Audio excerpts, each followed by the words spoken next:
AWS CEO Matt Garman just bet the company that agents will be bigger than the internet itself. Is he right? Welcome to Praxis Project. If you're a CEO, senior leader, or board member navigating the fast-evolving world of business, you have found your hub of actionable insight and no-nonsense discussion. The answer may lie in a 19th century economic theory called the Jevons paradox. So the Jevons paradox was this kind of economic theory, and this was looking at coal production with steam engines. And as we found ways to make those engines wildly more efficient, then the demand for coal was going to substantially drop. And there was all this uproar and concern from people that this drop in coal was going to impact people's jobs and livelihoods. It would impact the economy because it was going to get so low in terms of demand for coal that all the people in the coal industry were going to be displaced. And it was going to be horrible and it was bad and all these sorts of negative things. But as they studied that and watched what happened, the inverse actually happened. Because the efficiency in steam engines with coal production, because it got so efficient, we started putting steam stuff everywhere. So the coal production didn't decrease, it actually materially increased because there was more demand for coal because the price of implementing it in steam applications everywhere rose substantially. So the application here from an AI perspective is that the cost of doing things, writing code as an example, becomes so inexpensive that we don't displace all these people writing code and they lose all their jobs, but we actually hire a lot more of them because there's a lot more software opportunities to do because of our capability to produce code is infinitely better with sort of the advent of AI. Because people say, oh, AI is going to displace us. We're not going to have jobs. Well, like, no, these jobs become easier to do and we're actually able to do more things. And those more things create better economic outcomes for everyone across the board. When I think of AI, I think of like I feed it information or I give it information or connect it to information. And I ask things of it. I ask it to create something. I ask it to give me feedback, which is different than what we're talking about here with the agents, where it's, hey, here's what you're going to do. You have all the information, go do it. I think it's easy for someone who is not very tech savvy like myself, or probably a lot of users or customers, to think about all the ways that could go wrong. And depending on the parameters that you set up, the agent can execute things that are incorrect or create, liability for the company. And how do we correct that? If the agent just executes on things, ultimately it's who set up and programmed the agent, right? And that's just the amount of foresight and productivity that's going to take is overwhelming for me to even think about because it's hard to predict all the scenarios. Yeah. So I have a bit of a recency bias when I read this article, because yesterday I was at this conference, the World Finance Forum. So I chaired it. Every single panel, except for one, was about AI. The co-chair was one of the finance leads at Microsoft. And so he was very open about how when Copilot launched very recently, it was not good. But now it's a leader in Excel and really, they have this research capability agent, if you will. And from his example, from the finance example, he manages a couple $2 billion with a 3-person finance team. And it's probably the most sticker shock I've ever been in the past couple of years. I was like in awe of how that was possible. And so there is a lot of upside into really leveraging the freer time we'll have in really just being more innovative in different ways. So the bubble of valuation for organizations who are doing or using or investing in who are using or investing in AI. I don't know where HI came from. That, if you're just sort of doing it as a cost cutting, it is going to be a bubble for you because you're going to be left behind.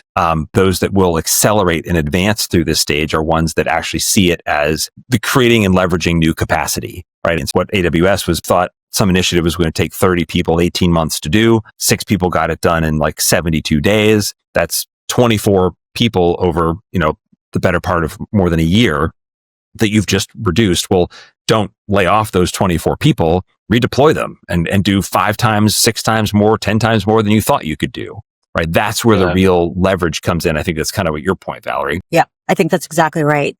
The first immediate reaction is we're going to have all this automation. We're going to have these agents. Do we need all these people? Let's think of cost cutting. But really, it's like replacing and finding ways to augment from there, where I think there's a lot of opportunity and there could be a lot of upside if we use it correctly. My concern is that this is coming so fast. The escape velocity of this technology is so fast. I think it's just on us to catch up to it and really like capitalize on all this free capacity. Yeah. I think the question for boards to be asking their CEOs is, if the CEO and the leadership team are asking for investment in AI, I think a lot of people have sort of looked at it from a OpEx reduction perspective.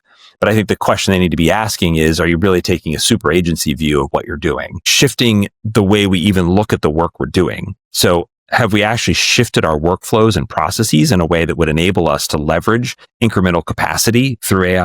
Or are we sort of stuck in our dated view of its impact? So if you're a CEO or member of a leadership team or even a board, like I would be pushing you to say, how do we take even if it's a subsegment of your leadership team and almost create an internal innovation lab? How do we strip away all the stuff we think we know and rethink the way we do what we're doing? And how are the ways we haven't even considered using agentic AI to take off some of the lower level things we're doing and increase that capacity so that we're doing more value add stuff across the organization, not again as an OpEx reduction, but as an incremental revenue creation for the organization. And if we're not taking the time to do that, I know everybody's busy, but you got to carve out the time to sort of think strategically. And I think that's one of the things that to me would be a key takeaway is carve out some time to think strategically about how you do what you're doing as an organization, your monetization strategy, your revenue model, and how can you completely transform that in a totally different way by find a sandbox and actually do some experimentation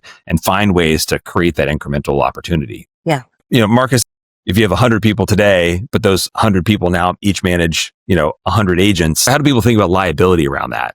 It's really interesting that we're recording this right after we talked about PIPs in the prior episode, which is a very human, giving feedback to it. If you have these agents, it's not a human interaction thing, and they're going to do what you tell them to do to the letter of however you define it. And so for me, that gives me a lot of heartburn, as a lawyer who, we try to define everything. If you're a manager and you were doing, 100 units of output or whatever it is, now you have a team of agents and you're doing 10,000 units of output. I mean, the potential for something to go wrong is much, much higher. And the impact to the organization is much, much higher. So I think the skills of designing those agents, of directing them, checking the work is incredibly important. Yeah. And the skill sets to manage a team of people who are doing that, the whole Very sort different. of very, very different. Yeah. I'm sure we've all done some ChatGPT conversations where things start to go a little weird and it starts to hallucinate.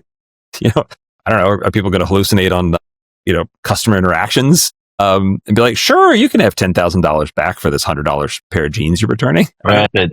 Maybe I'm old school. The potential to do so much more work with no human interaction, it creates the potential for incredible liability. There was some company I was talking to recently that their whole thing is detecting basically fraudulent AI voice interactive things. So to your point, people are building kind of agentic AI bots, perhaps agentic, that are basically calling in to call centers and interacting with call center staff, but they're actually fraudulent, right? It's not a real human. So to your point, if I know you're using an agentic infrastructure for some measure of stuff with me as the customer, can I build agents that are going to manipulate your agents?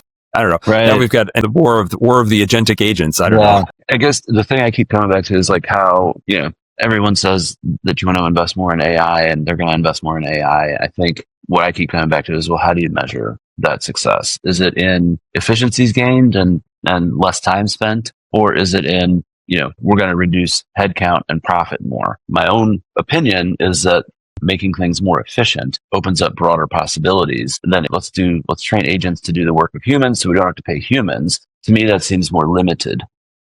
No, it's twofold. One, if we're going to do the investment in these agents, build out a robust infrastructure for all these companies' AI capabilities, is just ensure that there's a return. And then two, if we're doing this for OpEx, I would challenge people to think, how can I replace the time with something more value add that, could generate a return? And the caution is that you just have to do it fast enough.